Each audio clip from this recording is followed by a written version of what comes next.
Hi everyone, this is Dave Baxter here again of Image Matters, and I was asked today on the Lightroom Lab Facebook group about how do I crop an image, or how do I enlarge an image, and there was a bit of discussion about it and it was a bit difficult to explain just in a reply, so I thought I'd make a quick video of this. Now I'll be dealing with this in much more detail on a proper tutorial video, but this is just a very quick one just to show you what you do basically.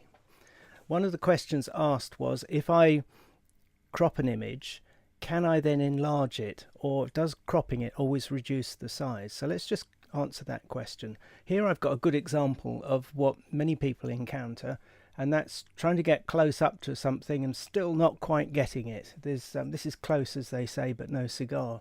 So what would we do in a situation like this? Well, this was shot with a 400mm lens.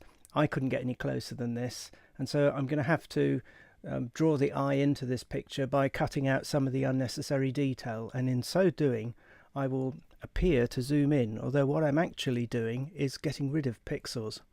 If you look in the top left hand corner here, you'll see that the size of the image is down as 5760 by 3840 pixels. Keep that in mind because we're going to reduce that quite drastically.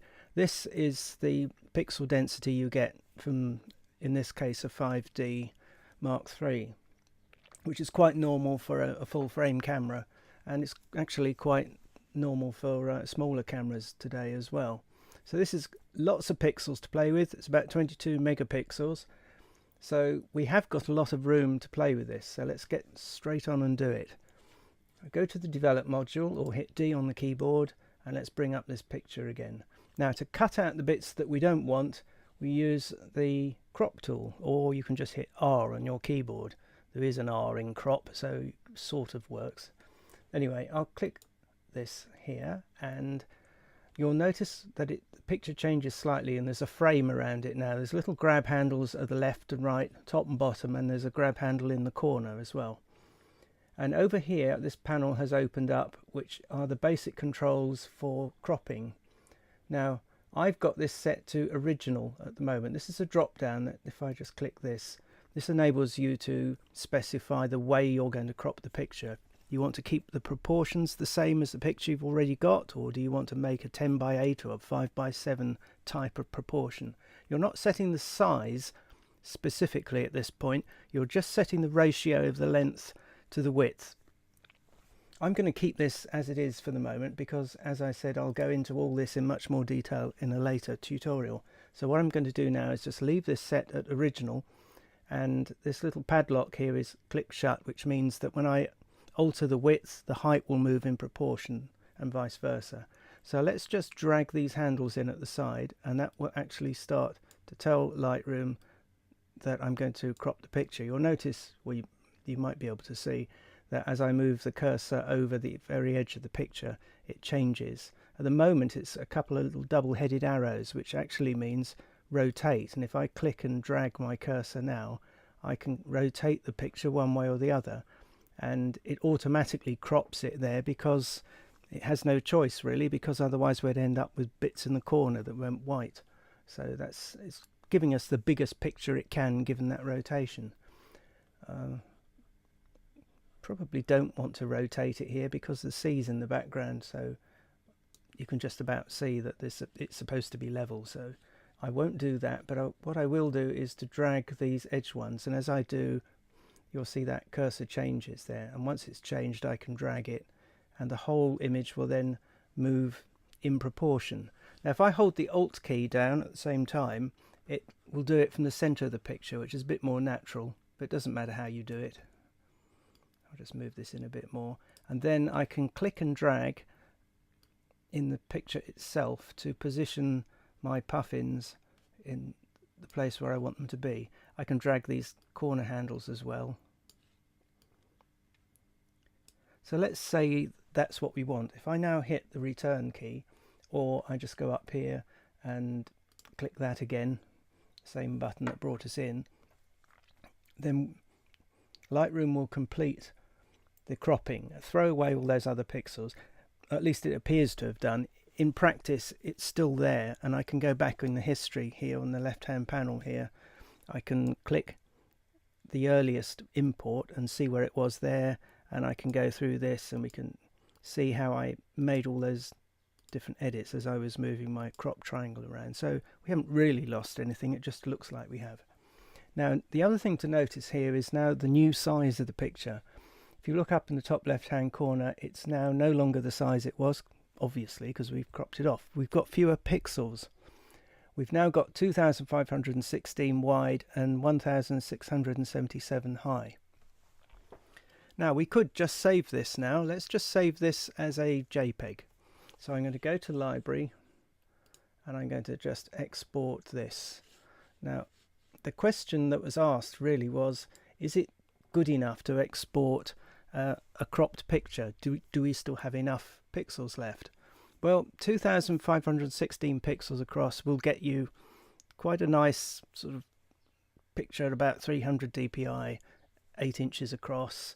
You can make a decent size print from this still.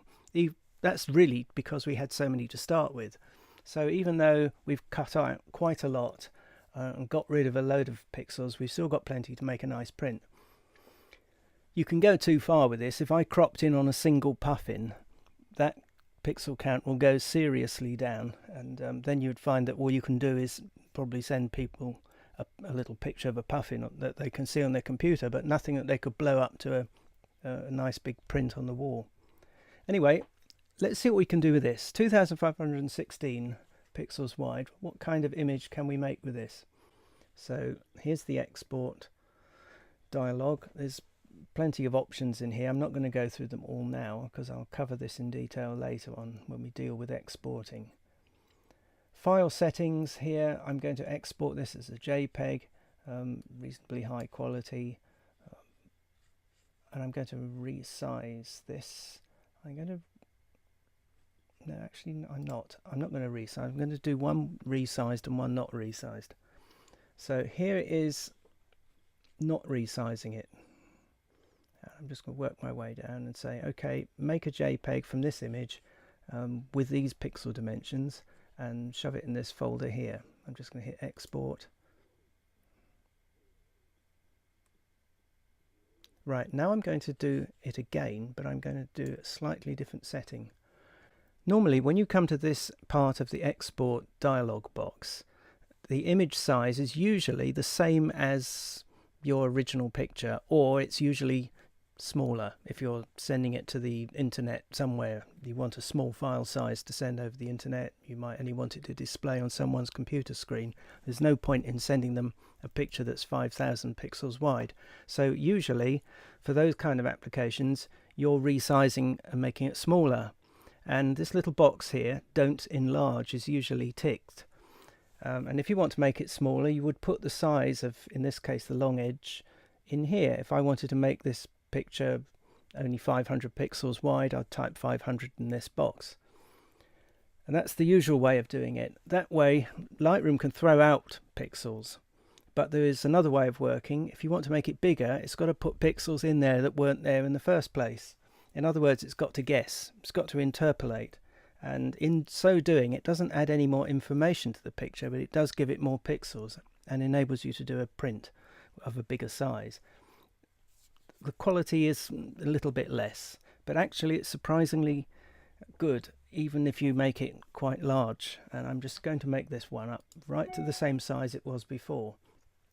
And the size we're going to make it was 5,760 pixels. That was how wide it was to start with before we cropped it. So I've now got this set here. I'm going to untick don't enlarge.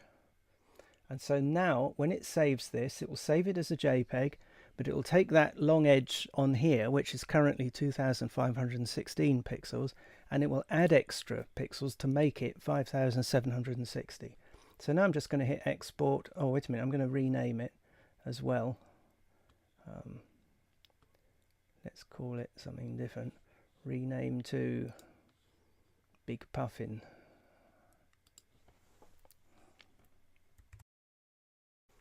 Right, Big Puffin, and now let's export that. Right, now Lightroom's done that now. It's made another JPEG for me, and it will have put it back in the same place, the same folder I got this original one from.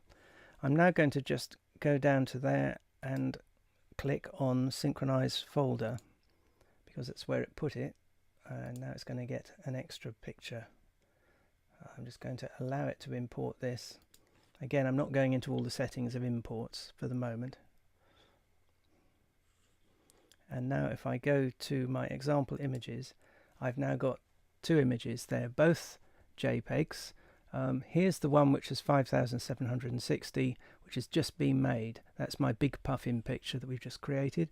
And here was the smaller one, which is exactly the same in terms of what it's viewing, but it actually has fewer pixels in it.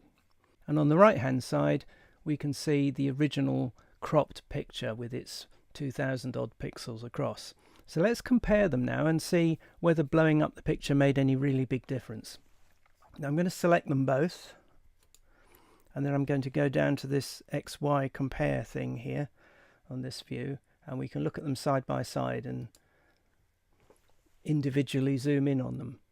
Right, so the one on the left hand side is the one which is been re-inflated, if you like. So with that selected, I'm now going to just change the zoom here and zoom in on one of the puffins so we can compare him. And then I'll select the other one, which was the 2000 pixel wide one, and zoom that a little bit to roughly the same thing and compare him. And you can see that there's not a huge difference in quality. You'd get away with it in this case, but if you do look very carefully, you'll see that the puffin on the right hand side is pixelated. I'm going to zoom in even more. Yeah, that's pretty obvious. Look at the eye there. You can see the individual pixels there quite easily now.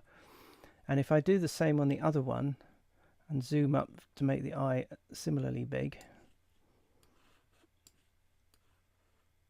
you'll see that that's a lot smoother. The pixels are smaller because we've artificially added some extra ones. There's no more real detail in this picture. We could sharpen it a little bit, but you wouldn't see any information that wasn't there in the first one. So Lightroom's done a fairly good job in this case.